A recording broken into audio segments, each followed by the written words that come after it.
আসসালামু আলাইকুম। আমরা দৌলতপুরবাসী আমাদের রেলগেট মসজিদ থেকে শুরু করে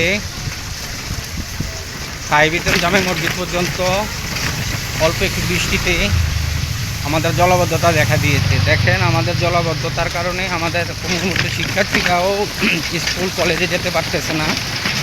আমরা সাধারণ বাসিন্দারাও আমরা চলাফেরা করতে পারতেছি না। আমাদের যাতায়াতের এতটা বিঘ্ন ঘটতেছে, যার কারণে আমরা এই পানি ভেঙে চলাচল করতে হয়।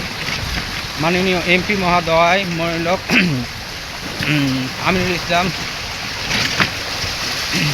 আমিন সাহেবকে বলতেছি, মনিলক চৌধুরী সাহেবকে বলতেছি, জেলা প্রশাসক ইউসুফুল্লাহ টিপু ভাইকে বলতেছি, আপনি একটু আমাদের এই রাস্তাটা করে আমাদের চলার উপযুক্ত ব্যবস্থা করে দিন।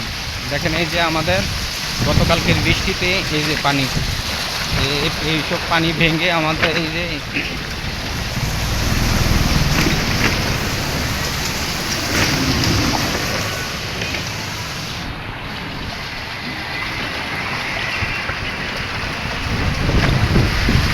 এই পানি ভেঙে আমাদের যাতায়াত করতে হয়। আমাদের অনেক মা সন্তান প্রসব হবে, কিন্তু ওইসব মায়েদেরকেও আমরা হসপিটালে নেওয়ার জন্য এখানে কোনো অ্যাম্বুলেন্স বা কোনো গাড়ি আসতে চায় না। তো তাদের এই যে চিকিৎসা আমরা কীভাবে পাবো বলেন? অশোকতলা রেলগেট থেকে শুরু করে আমাদের সাহেবিতান দৌলতপুর সাহেবিতান জামে মসজিদ পর্যন্ত জলাবদ্ধতা, আমাদের ভোগান্তির শেষ নেই।